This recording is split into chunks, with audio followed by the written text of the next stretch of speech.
안녕하세요. 저는 50대 자영업자입니다. 원두 관련 사업을 하고 있고요. 서울에 작은 카페도 하나 운영 중이죠. 사실 먹고 살려고 하는 건 아니에요. 제 입으로 이런 말하긴 좀 그렇지만 할아버지가 지역에서 이름난 거부라서 어릴 때부터 돈 걱정은 해본 적이 없거든요. 그래서 사업 운영은 거진 직원들에게 맡겨놓고 있고요.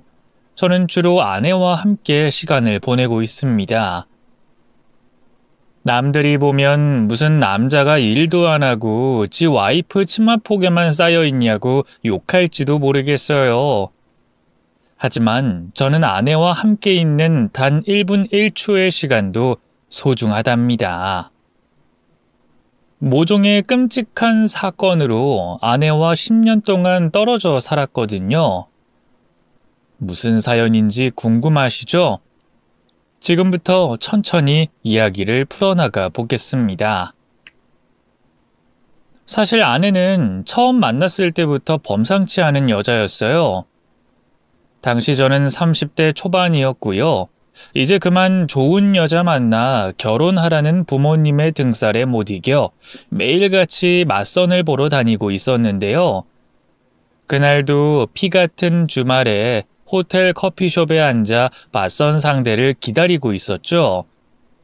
그런데 갑자기 깨악 하는 비명소리와 함께 제 어깨에 무언가 차가운 액체가 확 쏟아졌습니다. 뒤돌아보니 웬 여자가 하얗게 질린 얼굴로 서 있었어요. 아마 음료수를 들고 걷다가 실수로 제게 쏟아버린 것 같더군요. 하필이면 토마토 주스였는지 모처럼 차려입은 양복이 시뻘건색으로 물들었더라고요.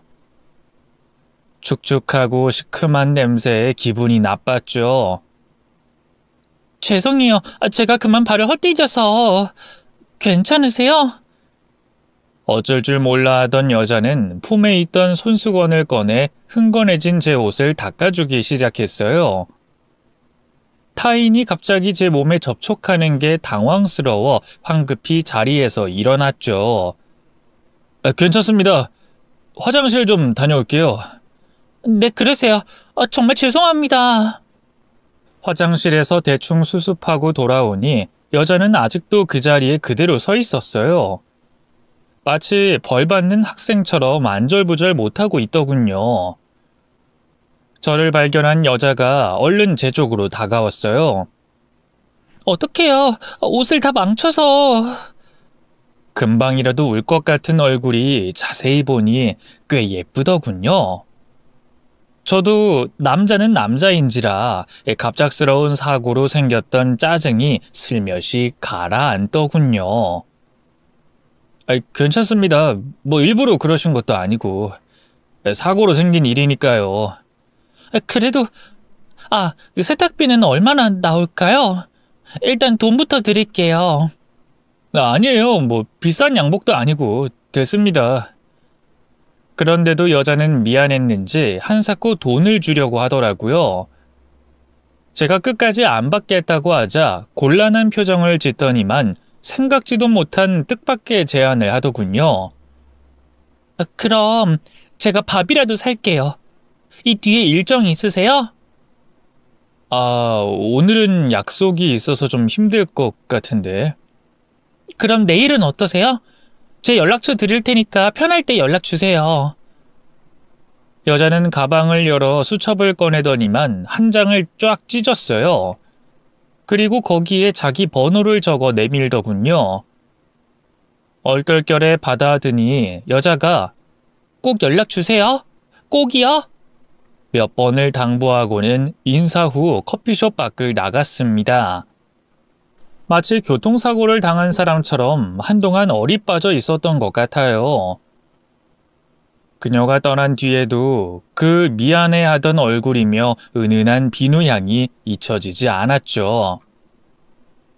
당연하게도 그날의 맞선은 꽝으로 끝났습니다.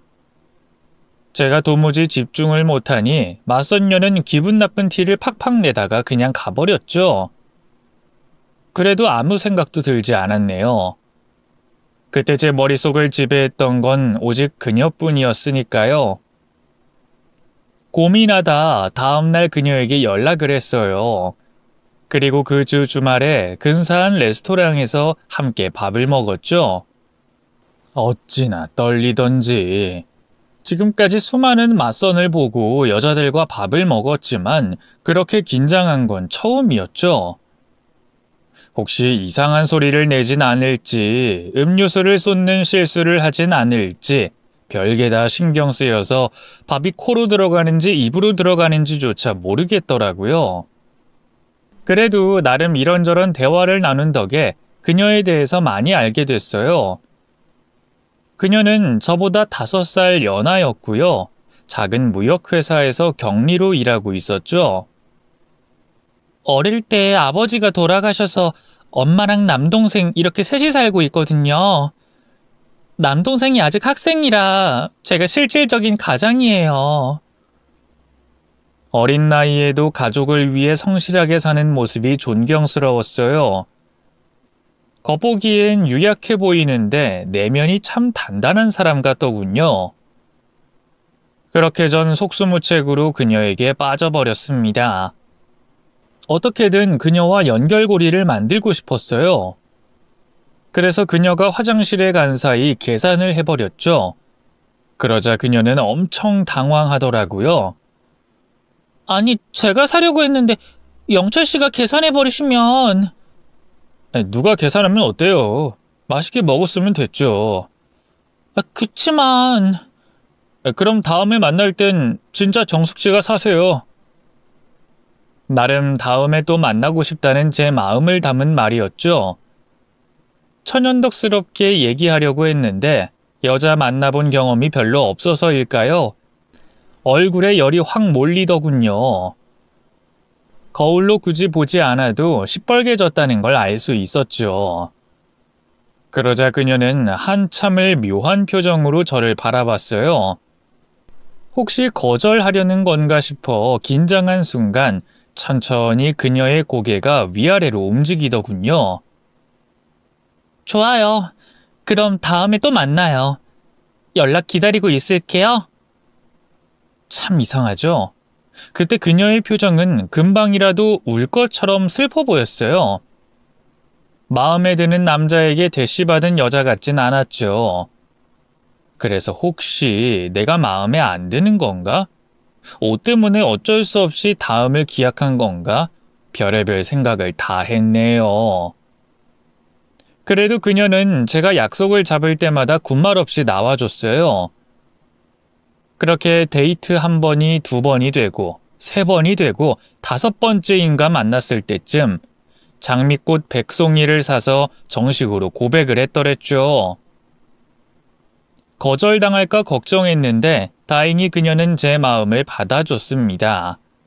다만 그때도 크게 기뻐 보이진 않았네요. 오히려 묘하게 슬퍼 보였죠. 그리고 그건 제가 1년 후 결혼하자고 청혼했을 때도 마찬가지였습니다. 그녀는 어색하게 웃으며 좋아요. 나도 영철 씨랑 부부가 되고 싶어요. 하고 답했더랬죠. 하지만 여전히 눈빛만은 어딘지 모르게 슬퍼 보였어요. 사랑에 눈이 멀어서일까요? 아니면 어떻게든 그녀를 갖고 싶었기 때문일까요? 그때까지만 해도 그런 그녀의 묘한 분위기를 대수롭지 않게 여겼어요. 제가 너무 예민한 거라고 생각했죠? 설마 그녀에게 그런 충격적인 비밀이 숨겨져 있을 줄이야. 사실 애초에 조짐이 있긴 했어요. 결혼 직전 그녀가 제게 할 말이 있다면서 놀라운 사실을 고백했거든요. 바로 어마어마한 빚이 있다는 거였죠. 1금융권 대출은 물론 심지어 사채까지 끌어다 썼더군요. 평소 하고 다니는 모습도 수수하고 무력도 없어 보이던 그녀에게 억소리 나는 빚이 있었다니 얼마나 놀랐는 줄 몰라요. 아버지가 돌아가시기 전에 보증을 잘못 썼거든요. 그래서 집에 빚이 좀 있었는데 멋모르고 사회초년생 때 사채를 써서 갚는 바람에 그 뒤로는 이자가 눈덩이처럼 불어나 버려서 속수무책이었어요. 너무 늦게 말해서 미안해요. 이걸로 헤어지자고 해도 이해해요. 그녀는 특유의 천연한 얼굴로 제게 사정을 설명했어요. 다른 것도 아니고 돌아가신 장인어른이 보증을 잘못 써서 생긴 빚이라니 절 속였다는 생각에 화가 나기보단 오히려 안쓰럽기만 하더군요. 아마 제가 그만큼 그녀에게 푹 빠져 있었다는 거겠죠. 전 여자친구의 손을 붙잡고 말했어요. 난 또 뭐 대단한 할 말이 있나 했네. 진작 말하지 그랬어. 이제 걱정하지 마. 내가 다 해결해 줄 테니까. 그렇게 말해줘서 고마워요. 그럼 결혼은? 당연히 예정대로 진행해야지. 고작 그런 빚 때문에 내가 당신하고 헤어질 줄 알았어? 그녀는 아무 말도 하지 않았어요. 그저 고개를 떨구고 한참 구슬프게 울기만 하더군요. 그런 그녀를 달래면서 한 번 더 영원한 사랑을 맹세했더랬죠. 결혼 생활은 행복했어요. 부지런한 아내는 살림에도 최선을 다했고요. 매일 새벽 5시에 일어나 아침을 차려줄 만큼 내조에도 진심이었죠. 게다가 저희 부모님에게도 얼마나 잘했는지 몰라요. 원래 저희 부모님은 아내를 별로 마음에 들어하지 않으셨어요. 아내가 편모 가정에 대학도 못 나왔다는 게 그 이유였죠. 하지만 진심은 통한다고 하던가요? 아내의 효심에 두 분의 마음도 점점 움직이기 시작했죠. 아내는 매일 하루도 빠짐없이 저희 부모님에게 안부 전화를 드렸고요. 생일이나 제사 같은 각종 집안 행사도 살뜰하게 챙겼어요. 무엇보다 치매에 걸린 할머니를 두 팔 걷어붙이고 모신 게 결정적이었네요. 당시 본가엔 저희 부모님 외에도 할머니가 같이 살고 있었는데요. 나이가 들면서 치매가 점점 심해지셔서 엄마가 힘들어하고 있던 차였어요. 결국 요양원에 모시네 마네 얘기가 나왔죠. 근데 하루는 아내가 제게 그러더군요. 여보, 할머님 돌아가실 때까진 우리 본가로 들어가 사는 게 어때요? 당신 할머님이랑 사이도 각별했는데 이제 얼마나 더 사실지 모르잖아요. 어머님도 너무 힘들어하시고요. 뜻밖의 제안에 얼마나 놀랐는지 몰라요. 아내의 배려가 고마우면서도 걱정이 되더군요. 나야 그럼 좋지만 당신이 너무 불편할 거야. 우리 부모님이 상대하기 쉬운 분들도 아니고 할머님도 치매 때문에 이래저래 챙겨야 할 게 많으니까. 괜찮아요. 우리가 아이가 있는 것도 아니고 저 아직 젊고 건강하잖아요. 그리고 가정부 아주머니랑 방문 요양사님도 계시고요. 당신이 할머님 걱정 때문에 요새 잠도 잘 못 자는 거 알아요. 여보, 그렇게 말해줘서 정말 고마워.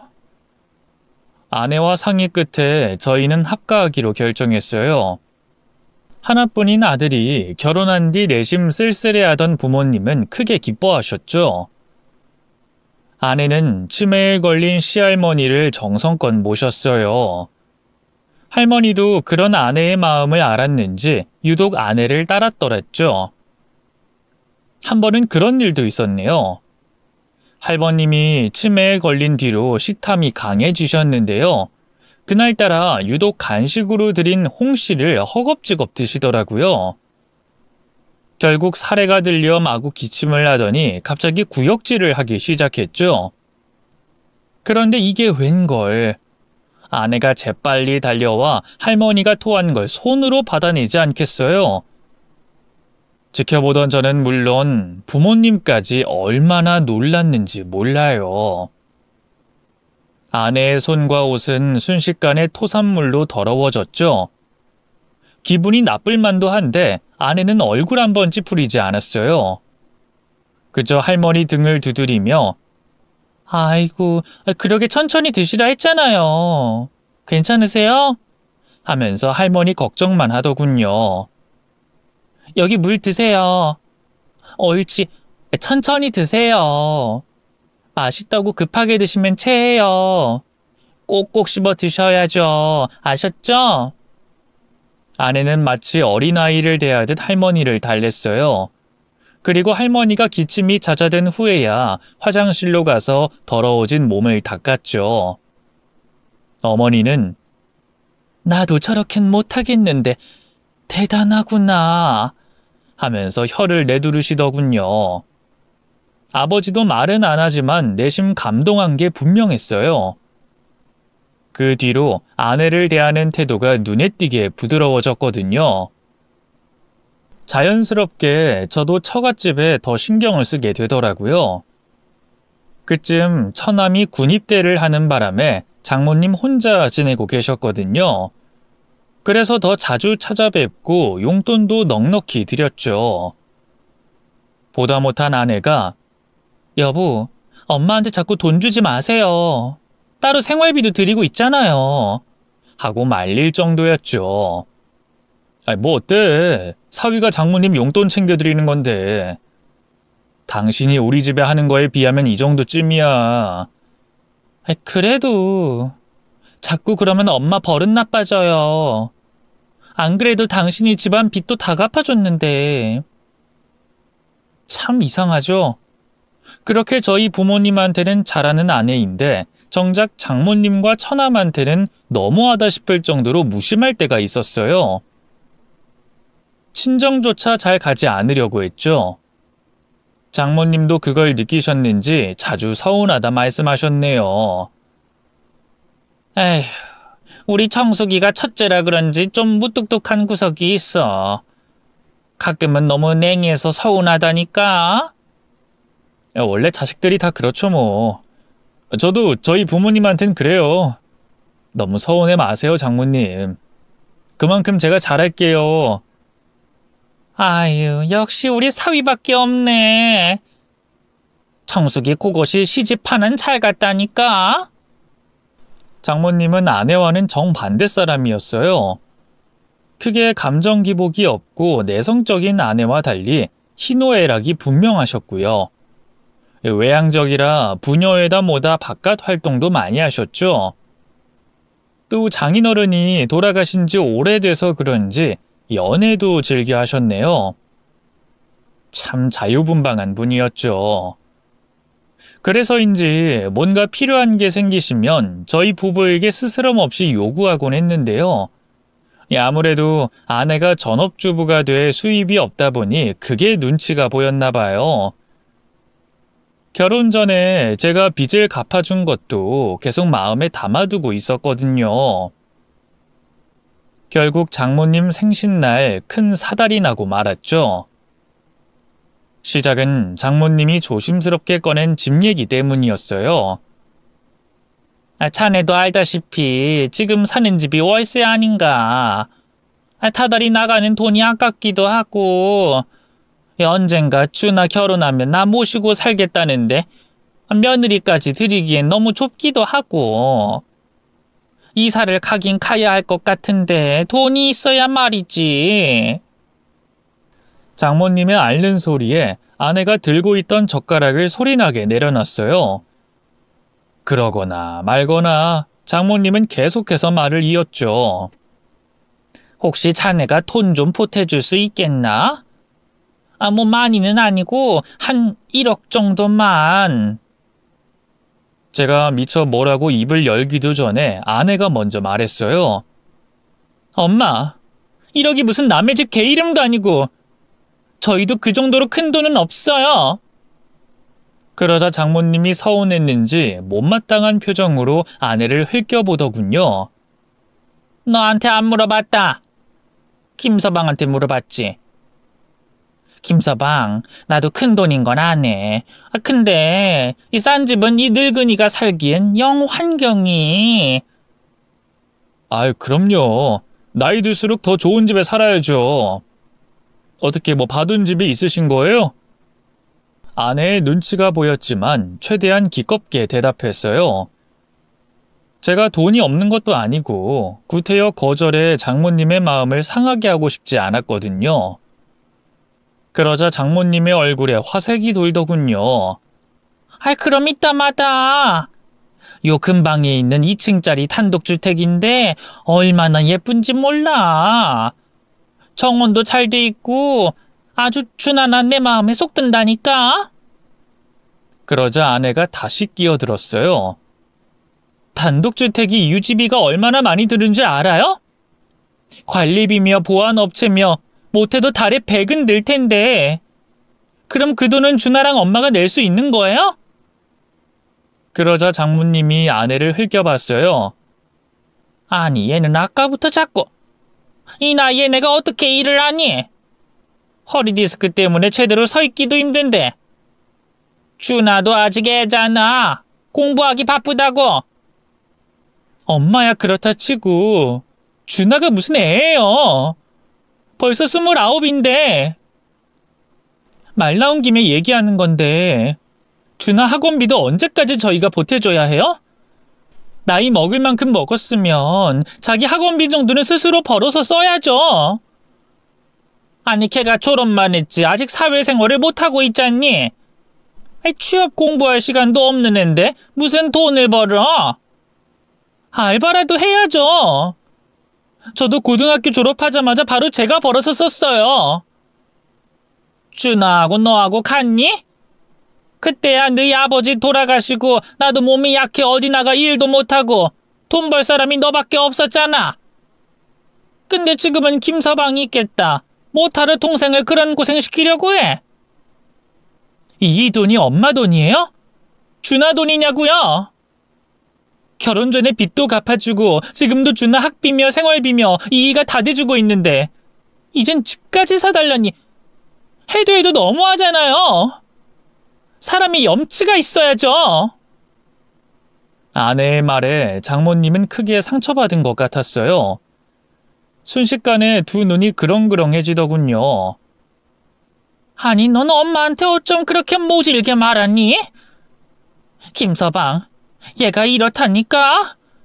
결혼 전까지만 해도 이렇지 않았는데 결혼하고 지 가족 생겼다고 아주 나랑 지 동생을 찬밥 취급해. 아이고 우리 바깥 양반만 살아있었어도. 급기야 장모님은 손수건까지 꺼내 서럽게 울기 시작했어요. 당황한 저는 그런 장모님을 달래느라 급급해졌죠. 에이 장모님 왜 그러세요?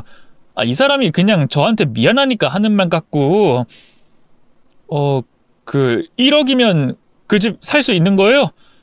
제가 계좌로 바로 보내드릴게요. 됐네. 그깟 돈 더러워서 안 받고 말지. 앞으로는 굳이 이렇게 찾아올 필요 없네.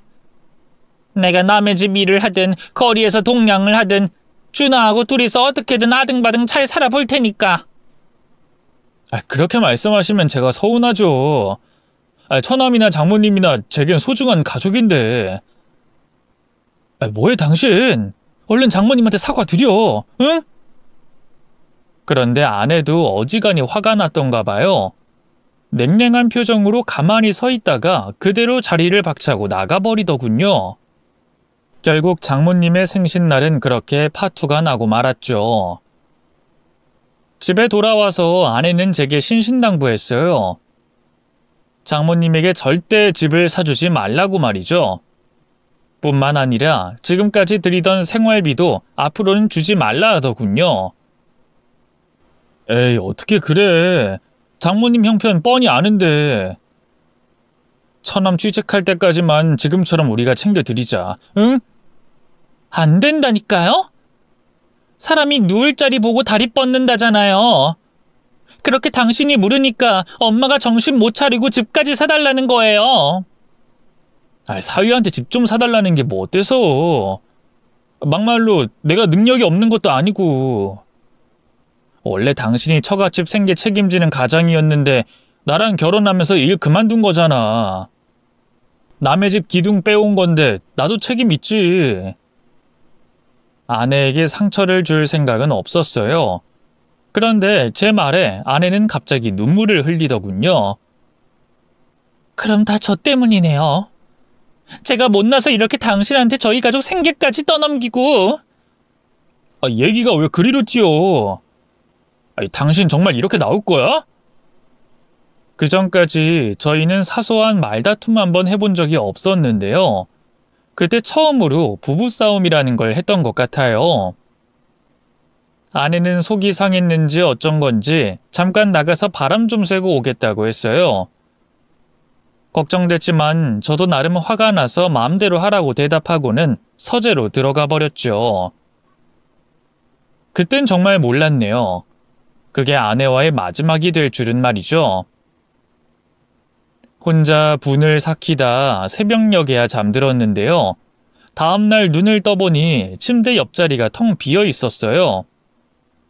맞아요. 아내가 외박을 한 거예요. 충격받아 바로 전화를 했지만 받지 않더군요. 문자에도 답이 없고요. 그때까지만 해도 아직 화가 안 풀렸나? 아무리 그래도 그렇지 집에를 안 들어오다니 너무하네. 정도로만 생각했던 것 같아요. 그래서 일단 출근을 해서 평소처럼 일을 했죠. 그런데 이게 웬걸, 퇴근 후 집에 돌아왔는데도 여전히 아내가 없는 거예요. 급하게 아내 핸드폰으로 다시 전화를 걸어봤지만 꺼져 있다는 기계음만 들리더군요. 그제야 사태의 위험성을 깨달은 저는 아내를 아는 사람들에게 닥치는 대로 연락했어요. 저희 부모님과 장모님, 친구들, 그리고 자주 왕래하던 이웃들. 하지만 그 누구도 아내의 행방을 아는 사람은 없었습니다. 정말 미칠 것 같더라고요. 딱 하룻밤 기다려보고 바로 경찰에 신고했어요. 그런데 경찰은 오히려 저를 의심하더군요.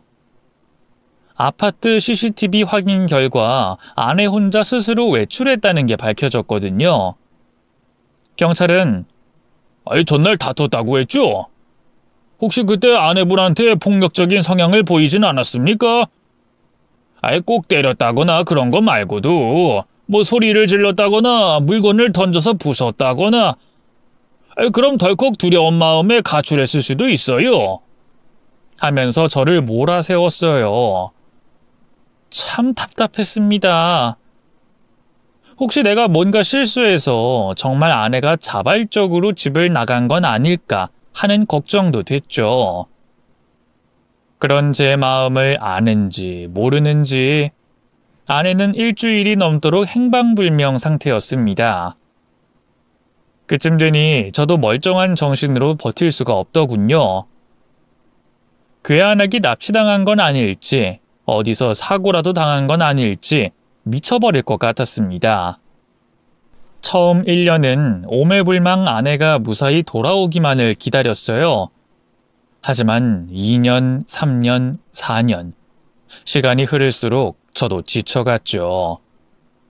주변에선 제게 아내는 죽은 거라고, 설사 죽지 않았다고 해도 이미 다른 남자와 만나 살림을 차렸을 거라며 잊으라고 하더군요. 뭣도 모르고 떠들어대는 사람들에게 화가 났어요. 제가 아는 아내는 그럴 사람이 아니었으니까요. 아내가 없는데도 세상은 참 아무 일 없다는 듯이 돌아가더군요. 시간은 또 어찌나 화살처럼 빠르게 흘러가던지 정신을 차려보니 어느새 10년이라는 세월이 흘러있더군요. 아내의 실종 신고도 자연스럽게 사망으로 종결돼 버렸죠. 그쯤 되니 저희 부모님도 제게 재혼을 권하시더군요. 하지만 아내의 마지막을 두 눈으로 확인하지 못해서일까요? 제 마음속은 여전히 아내로 꽉 차 있어서 다른 여자가 들어올 공간이 없었어요. 막말로 죽었다면 시체라도 두 눈으로 확인하고 싶을 뿐이었죠. 그러던 어느 날이었어요. 모처럼 만에 처남이 술 한잔 하자더군요. 그쯤에 처남은 취업을 포기하고 제가 운영하던 커피숍에서 바지 사장으로 일하고 있었어요. 그 사이 결혼도 해서 여우 같은 마누라와 토끼 같은 자식들하고 오순도순 가정까지 꾸렸더랬죠. 매형 오셨어요? 도착하니 이미 처남은 먼저 술을 마시고 있었어요. 돌아가신 장인어른을 닮아 처남도 술을 무척 좋아했거든요. 가끔 과할 정도로 포금하고 매장에 출근하지 않을 때도 있었네요. 남이었다면 진작 얄짤없이 잘랐겠지만 처남이니 뭐 어쩌겠어요. 그냥 잔소리만 하고 말곤 했죠. 그래서인지 그날도 처남은 술을 과하다 싶을 만큼 많이 먹더군요. 제가 말려도 소용이 없었죠. 아이 처남, 그만 마시라니까. 내일 출근은 어떻게 하려 그래? 에이, 카페는 그냥 놔둬도 직원들이 알아서 다 잘하고 있어요. 가끔 보면 매형은 너무 걱정이 많어. 꼭 우리 누나 같다니까. 평소 같았으면 저를 배려해 아내 얘기를 꺼내질 않았을 텐데 술에 취해 그런지 그날따라 처남은 스스럼 없이 아내를 언급하더군요. 자연스럽게 아내가 그리워지면서 기분이 가라앉더라고요. 그런 저를 눈치챈 처남이 슬쩍 어깨동무를 해왔습니다. 아이고 매형, 또 우리 누나 얘기 들으니까 우울하시구나. 그만 잊으라니까요. 10년이면 강산도 변한다는데 이제 그만 놓아줄 때도 되지 않았어요? 나도 그러려고 하는데 생각처럼 잘 안 되네. 죽었는지 살았는지 생사라도 알고 싶은데. 그냥 죽었다고 생각하자고요. 그게 마음 편하지 않겠어요? 글쎄, 난 차라리 어딘가에 살아라도 있으면 좋겠어. 내가 싫어서 도망가 버린 거였으면, 그래서 다른 남자 만나서 잘 먹고 잘 살고 있었으면. 아이고, 우리 매형도 참 열부야. 이러니 우리 누나도 여정 매형을 못 잊고 있지. 얼마 전에 엄마네 집 갔을 때도 다 죽어가더라고. 처남에게 푸념하듯 감정을 쏟아내던 저는 두 귀를 의심했어요. 그래서 처남에게 다시 물었죠. 뭐? 처남, 그게 무슨 말이야? 장모님 댁에 지금 아내가 있다는 거야? 그래? 아니, 제 말은 그게 아니라. 제 추궁에 처남은 술이 확 깬 얼굴로 어버버거렸어요. 변명조차 못하고 어쩔 줄 몰라 하는 얼굴을 보고 있자니 처남이 방금 한 말이 거짓이 아니라는 걸 알겠더군요. 그때부터 심장이 갑자기 미친 듯이 뛰기 시작했어요. 난 이만 일어나 볼게. 술값은 계산하고 갈 테니까 걱정 말고. 전 그대로 자리에서 벌떡 일어났어요. 매형! 잠깐만요! 등 뒤에서 소리쳐 부르는 처남을 무시하고 그대로 처갓집으로 내달렸죠. 대문 앞에 도착해 얼마나 미친 듯이 초인종을 눌렀을까요? 장모님이 잠에 덜 깬 얼굴로 밖으로 나오더군요. 갑작스러운 제 방문에 깜짝 놀란 눈치였죠.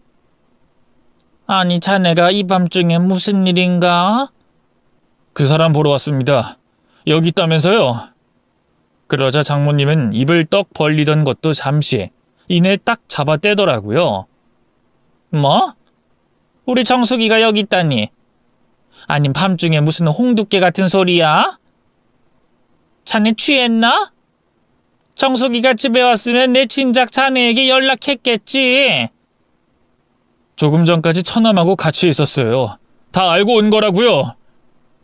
여보! 박정숙! 당신 지금 안에 있지? 잠깐 나와봐. 제발 한 번만. 아주 잠깐이라도 좋으니까 얼굴 좀 보여줘. 어? 전 미친 사람처럼 집안을 향해 소리쳤어요. 장모님이 기겁하며 그런 저를 말렸죠. 자네 미쳤나?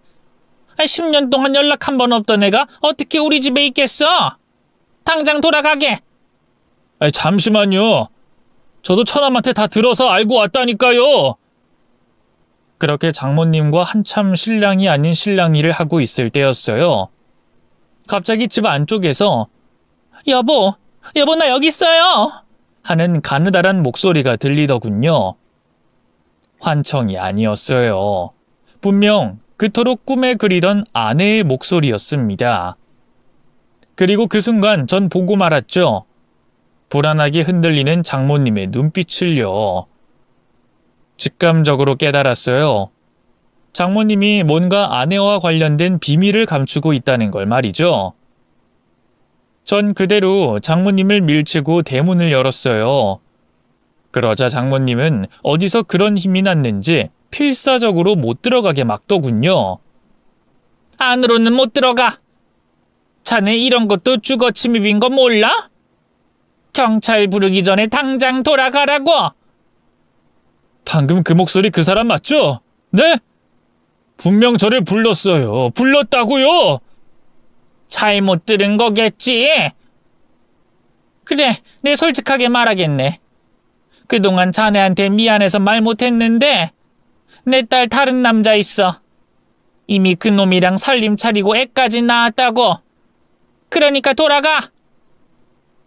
그럼 아내가 다른 놈이랑 살림 차린 걸 제 눈으로 확인하고 돌아가겠습니다.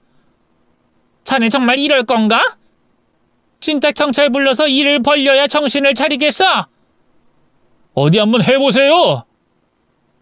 저는 제 팔을 붙잡고 늘어지는 장모님을 질질 끌다시피 해서 대문을 넘었어요. 그리고 마당을 지나 반쯤 열려있던 현관문을 연 순간 저는 눈앞에 펼쳐진 경악스러운 광경에 그대로 굳어버리고 말았습니다. 그토록 그리워하던 아내가 그곳에 있었어요. 얼굴은 피딱지와 멍으로 엉망이 되어 있고 누더기 같은 옷으로 덮인 몸은 비쩍 골아 있었지만 분명 제 아내가 틀림없었죠. 충격적인 일은 거기서 끝이 아니었어요. 저를 발견한 아내가 여보 살려줘요. 나 좀 살려줘요. 하면서 막 애원하기 시작했어요. 그리고는 저를 향해 필사적으로 엉금엉금 기어오기 시작했습니다. 자세히 보니 아내의 다리가 이상했어요. 오랫동안 쓰지 못한 것처럼 얇고 힘이 없었죠. 간신히 정신을 차린 저는 허겁지겁 달려가 아내의 몸을 반쯤 일으켰어요. 그리고 어떻게 된 일이냐고 물었죠. 그러자 돌아온 대답은 너무나 충격적이었습니다. 엄마가 날 죽이려고 했어요. 그동안 가둬놓고 집에도 못 가게 하고 여기서... 뭐? 장모님이? 네. 그동안 말 못했는데 사실 우리 엄마 계모예요. 당신 모르게 옛날부터 나 많이 괴롭혔어요. 근데 그날 갑자기 다시 집으로 오라며 절 부르더니 아내는 차마 뒷말을 잇지 못했어요. 갑자기 제 어깨 너머를 보고 두 눈을 흡 뜨더니 그대로 깍 하고 비명을 지르며 여보 피해요! 외치고는 제 몸을 밀어버렸습니다. 중심을 잃고 넘어지면서 한 발 늦게 뒤를 돌아보니 장모님이 아내를 향해 달려드는 게 보였어요. 그 사이 부엌으로 갔던 건지 어쩐 건지 손에는 커다란 식칼까지 들고 있더군요. 아내의 말이 꿈을 꾸는 것처럼 현실감이 없었는데 눈앞에서 아내를 향해 칼을 휘두르는 장모님을 보니 아내가 한 말이 모두 진짜라는 걸 알겠더군요. 이 망할년, 감히 키워준 은혜를 원수로 갚어? 진작 죽여버렸어야 하는데 인연 때문에 괜히 콩밥 먹게 될 게 겁나서 숨만 붙여두고 있었더니 내가 멍청했지. 인연 이제라도 죽어! 엄마 이러지 마세요 제발. 이제 어쩔 거야. 니년이 일을 다 망쳐버렸어. 하등 쓸모없는 것. 지 애비 죽었을 때 같이 묻어버렸어야 하는데. 장모님은 악귀 같은 얼굴로 아내를 향해 폭언을 쏟아부었어요. 아내는 울면서 어떻게든 장모님을 피하려 애썼지만 다리가 불편해 한계가 있었죠. 장모님의 손에 든 흉기가 아내의 머리끝을 스치는 순간 찬물을 뒤집어 쓴 듯 정신이 확 들더군요. 모녀 간의 일방적인 싸움을 더는 지켜보고만 있을 수 없었어요. 허둥지둥 몸을 일으켜 아내의 앞을 막아섰습니다. 그리고 장모님의 손에 든 흉기를 빼앗으려고 애썼죠. 아이, 장모님! 지금 이게 대체 뭐 하는 겁니까? 진짜 미치셨어요? 그래, 난 미쳤다! 2년 지애미 봉양하라고 부잣집에 시집 보내놨더니만 입을 싹 닫아. 너만 혼자 호강하고 살게 내가 그냥 둘 것 같아? 장모님, 제발 진정 좀 하세요. 우리 대화로 해결하자고요. 대화는 무슨 놈의 대화? 김서방 자네도 정신 차리게. 인연이 자네한테 순수하게 접근한 줄 알아? 애초에 자네가 부잣집 아들이란 거 알고 의도적으로 접근한 거라고. 꽃뱀이나 다름없단 말이야. 그게 무슨... 말 그대로네. 자네가 땡땡 회사 아들이라는 거 매주 그 호텔 커피숍에서 맞선 보는 거 다 알고 있었어. 그거 알고 전현이랑 내가 작정하고 자네를 꼬여낸 거란 말이야. 알겠어? 그러니 전현 편들 생각 말고 당장 꺼지게. 전 믿을 수 없는 말에 뒤돌아 아내를 바라봤어요. 그러자 아내가 말없이 저를 바라보고만 있더군요. 처녀적 얘의 그 얼굴이었어요. 묘하게 슬프고 처연한 바로 그 얼굴. 잠깐 갈등했던 것도 사실이에요. 하지만 사랑하는 아내를 10년 만에 다시 만났는데 당장 자기 엄마 손에 죽을 위기에 처했는데 꽃뱀이고 아니고 알 게 뭡니까? 저는 제가 머뭇거리는 틈을 타 아내를 향해 달려들려는 장모님을 뒤에서 붙잡았고요. 그대로 힘껏 밀어버렸어요. 갑작스러운 공격에 당황한 장모님은 손에 들고 있던 흉기를 놓쳐버렸고요. 그 틈에 재빨리 발로 흉기를 걷어차 멀리 밀어버렸죠. 아니, 김서방! 자네 정말! 넘어지면서 허리를 다쳤는지 장모님은 좀처럼 일어나질 못했어요. 바닥에 널브러져 앓는 소리만 내더군요.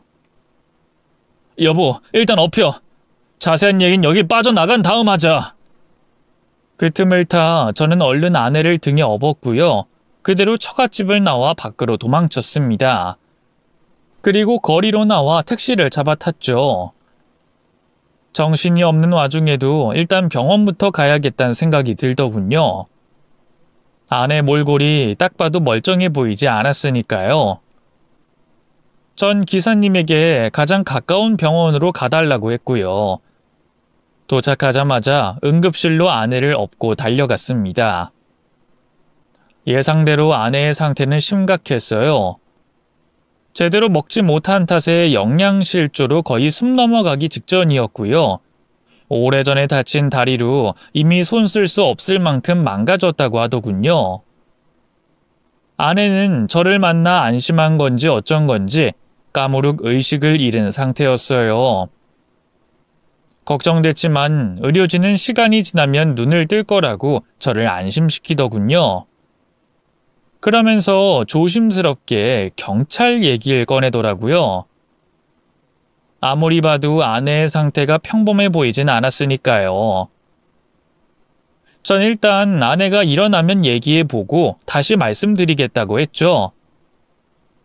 그렇게 꼬박 24시간이 지나고 나서야 아내는 눈을 떴어요. 깨어난 아내에게 일단 밥부터 먹인 뒤 그동안 도대체 무슨 일이 있었던 건지 자초지종을 캐물었죠. 그리하여 드러난 진실은 너무나 끔찍하고 경악스러웠습니다. 어릴 때부터 엄마는 저를 좋아하지 않았어요. 직접 배 아파 낳은 주나만 챙기고 저는 걸핏하면 밥을 굶기고 때리고 욕하고 아버지가 돌아가신 뒤로는 더 심해졌죠. 놀랍게도 아내는 아주 어릴 때부터 장모님에게 학대를 당해왔더군요. 성인이 된 뒤로도 마찬가지였고요. 제가 취업한 이후로 때리거나 하는 건 없어졌어요.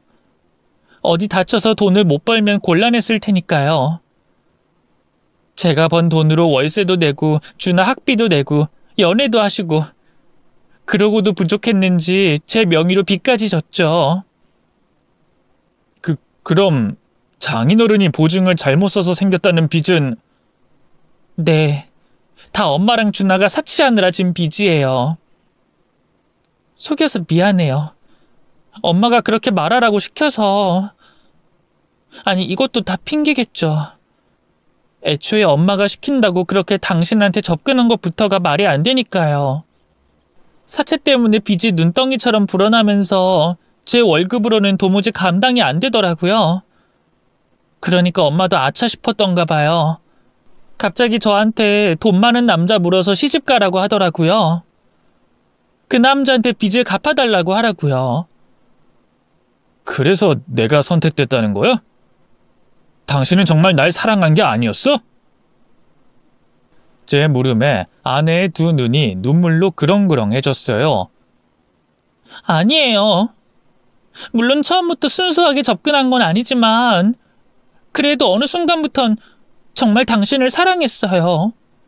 당신 가족들한테도 단순히 죄책감 하나로 그렇게 잘한 건 아니라고요. 어머님도 아버님도 처음엔 무서운 분들이었지만 점차 절 좋아해 주셨고 돌아가신 할머님도 다들 절 얼마나 아껴주셨는데요. 처음으로 진짜 가족이 생긴 것 같아서 내 가정을 꾸린 것 같아서 행복했어요. 그래서 더는 못하겠더라고요.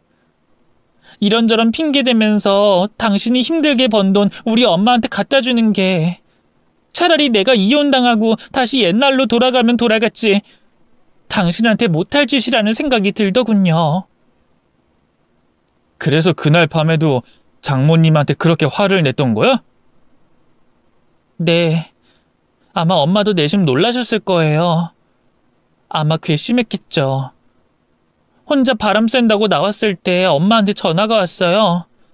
집에 좀 다시 오라고 하더군요. 당신이 있어서 할 말을 제대로 못했으니 그랬겠죠. 저도 잘됐다 싶었어요.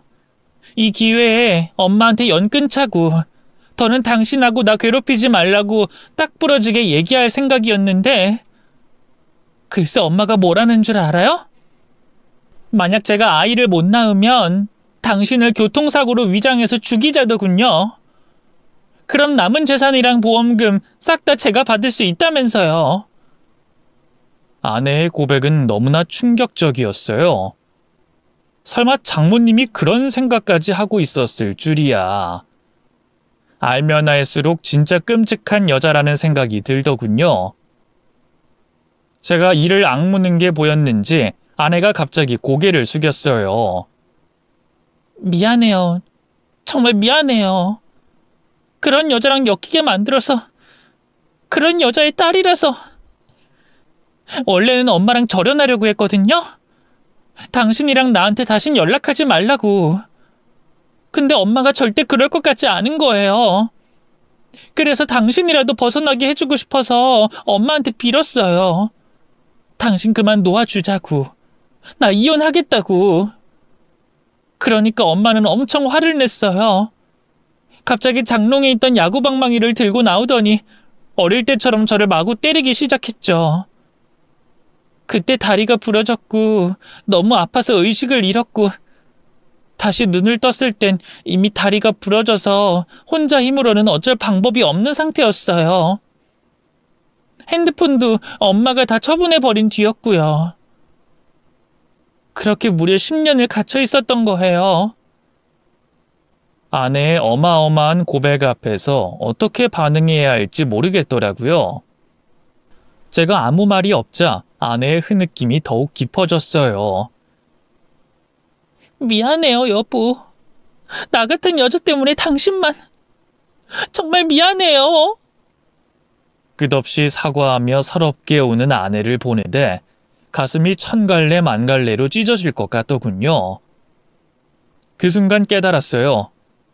전 여전히 아내를 사랑하고 있고 다신 잃고 싶지 않다는 걸 말이죠. 전 말없이 아내를 끌어안고 천천히 입을 열었습니다. 왜 나한테 미안하다고 사과하는 거야? 나야말로 죄인인데. 당신이 그런 여자한테 몹쓸 짓 당하고 있는 것도 모르고 등신처럼 내가 진작에 더 빨리 당신을 찾았어야 하는데 미안해. 미안해 여보. 그동안 혼자서 얼마나 힘들고 무서웠어. 아내는 숨조차 제대로 쉬지 못하고 끄끄대며 울기만 했어요. 그런 아내의 등을 토닥이며 다시 말을 이었습니다. 걱정하지 마. 이젠 내가 있으니까. 당신은 그냥 가만히 있어. 내가 다 알아서 할 테니까. 뭘 어떻게 하려고요? 잘못을 했으면 그에 합당한 죗값을 치러야지. 두고 봐. 그 여자 앞으로 당신한테 손 하나 까딱 못할 테니까. 저는 집안의 고문 변호사로 계신 친척분께 자초지종을 알렸어요. 그리고 바로 경찰에 장모님을 신고했죠. 장모님은 딱 잡아댔지만 손바닥으로 하늘을 가린다고 가려지나요? 결국 장모님은 바로 구치소로 들어갔고요. 지나한 재판 결과 감금 및 상해죄가 인정돼 징역형이 확정됐습니다. 우리나라 법이란 게 워낙 솜방망이 처벌이라 몇 년 못 살고 금방 나오긴 했지만 그래도 괜찮았어요. 장모님의 진짜 불행은 그때부터 시작됐으니까요. 저는 모든 수단을 총동원해 장모님을 나락으로 빠뜨렸습니다. 먼저 장모님이 살던 집부터 처분했죠. 아예 제가 매매해주고 명의까지 돌려줬던 건데 그동안 옥살이 하면서도 돈이 필요했던가 보죠. 그새 그 집을 다른 사람한테 팔고 다른 집에 월세로 살고 있더군요. 그래서 부동산을 통해 집주인과 컨택해 웃돈을 주고 그 집을 사버렸죠. 그리고는 인테리어를 새로 한다는 빌미로 장모님을 쫓아내버렸네요. 그러자 장모님은 그쯤 새로 사귄 양아치 애인 집에 가서 함께 살기 시작했는데요. 그놈한테 또 예쁘고 젊은 여자를 접근시켜 장모님과 헤어지도록 유도했네요.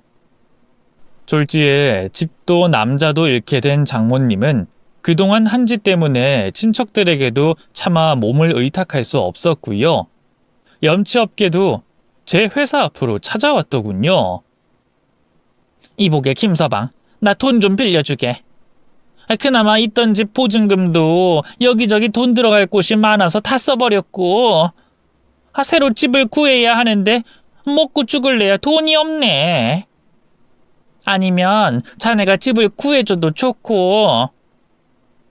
어쩜 그렇게 뻔뻔하게 나올 수 있는 건지 참 기가 막히더군요. 제가 왜 그래야 합니까? 내가 지은 죄가 있지만 그래도 정숙이 엄마고 자네 장모 아닌가? 또 이미 깜빵 가서 죗값도 다 치렀으니. 누구 맘대로 죗값을 다 치렀다는 거죠? 아직 시작도 안 했는데. 뭐라고? 당신같이 못해 처먹은 여자 때문에 아내는 20년 넘는 시간을 고통 속에서 지내야 했습니다. 그리고 평생 다리 불구로 살아야 하죠.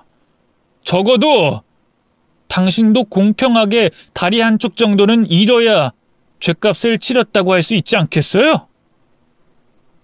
제 말에 장모님의 얼굴이 하얗게 질리더군요. 그래서 내 다리라도 자르겠다는 건가? 못할 것도 없죠. 저한테 그만한 힘과 돈이 충분히 있다는 거 아시죠? 장모님은 정말 극심한 공포를 느꼈나 봐요. 사지를 바들바들 떨더니 갑자기 제 앞에 무릎을 꿇고 머리를 조아리더군요. 내가 잘못했네. 정말 죽을 죄를 지었어. 이제 다시는 정숙이한테 그딴 짓 안 할 테니까 제발 용서해주게. 뭔가 착각하는 것 같은데 앞으로 당신은 내 허락 없이는 제 아내 만날 수도 없습니다. 그러니 딸이랍시고 가짜는 수작질 부릴 생각은 꿈도 꾸지 말고요. 다리 하나 잃고 싶지 않으면 썩 꺼져요. 다신 저희 부부 앞에 나타나지 마십시오. 제 거친 언사에 움찔한 장모님은 그대로 주랭랑을 쳐버렸어요. 흥신소를 통해 지금도 장모님의 행적을 꾸준히 보고받고 있는데요. 제가 그 뒤로 딱히 뭔 짓을 안 해도 알아서 차근차근 파멸의 길로 들어서더군요. 현재는 뇌졸중으로 쓰러져 한 종교단체에서 운영하는 양로원에 있다네요. 물론 아내는 이 사실을 모릅니다. 알아야 할 필요도 없고요. 장모님의 범죄를 모른 척한 처남 역시 멀쩡하게 살게 두진 않았어요. 처남이 살던 아파트도 직장도 다 제가 해준 거였으니 전부 빼앗아 버렸죠. 처남은 뒤늦게 눈물을 펑펑 쏟으며 잘못했다고 했지만 전 꿈쩍도 하지 않았는데요. 그러자 참 그 엄마의 그 아들이라고 그 다음엔 저희 아내에게 연락해 매달렸더군요. 누나 미안해. 그치만 난 누나한테 그렇게 나쁘게 굴진 않았잖아. 잘못한 건 다 엄마라고. 제발 나 좀 살려주라. 지금 매형이 회사에서도 집에서도 다 쫓아내버려서 길거리에 내앉을 판이야. 둘째는 아직 젖도 못 뗐는데 제발 살려주라. 전 아내가 마음이 약해 처남의 애원에 넘어가면 어쩌나 했어요. 하지만 모든 건 다 제 기우였죠. 나한테 나쁘게 굴지 않았다고? 그 여자가 나한테 저지른 그 수많은 폭력들 넌 다 그냥 모른 척 넘겨버렸잖아. 내가 제발 그 이한테 연락해달라고 제발 연락 좀 해달라고 할 때도 넌 거절했지. 왜? 그게 편하니까. 그러면서 내가 벌어다 준 돈으로 그리고 내가 결혼한 뒤로는 내 남편 돈으로 펑펑 놀면서 호의호식했지? 그게 나쁜 게 아니야? 어떻게 보면 넌 그 여자보다 더 나빠. 알겠어? 누나 제발. 내가 잘못했어. 누가 네 누나야? 난 너 내 동생으로 생각한 적 한 번도 없어. 기생충 같은 자식. 다신 내 앞에 나타나지 마. 그 뒤로도 처남은 정신을 못 차리고 한동안 더 저희 주변을 배회했어요. 결국 사설 경호원까지 써서 협박을 한 뒤에야 떨궈낼 수 있었죠. 계속 정신 못 차리고 논팽이짓만 하다 결국 처남댁한테 이혼당하고 혼자 외롭게 살고 있다고 하더라고요. 지 엄마랑도 의절했는지 어쨌는지 막노동판에서 일하며 하루 벌어 하루 먹고 산다던데 안타깝긴커녕 꼴 좋다고 생각합니다. 반면 아내와 저는 행복하게 잘 살고 있어요. 장모님, 아니 그 짐승만도 못한 여자와의 일로 아내는 한동안 병원에서 살다시피 했는데요. 다친 후 오랜 시간 방치됐던 다리는 끝내 회복되지 못했지만 그래도 마음만큼은 많이 치유됐답니다. 이젠 저와 같이 여기저기 외출도 잘 하고요. 낯선 사람들과도 스스럼 없이 대화를 나눌 수 있게 됐어요. 더는 악몽도 꾸지 않고 잘 자고 잘 먹고 잘 웃습니다. 이제야 잃어버렸던 지난 10년간의 시간을 조금씩 되찾고 있는 기분이랄까요? 앞으로 제 인생에 또 어떤 고난과 시련이 기다리고 있을진 모르겠지만 한 가지는 확실합니다. 그건 바로 아내만 있다면 뭐든 다 이겨낼 수 있다는 거죠. 긴 얘기 들어주셔서 감사합니다. 모두 건강하세요.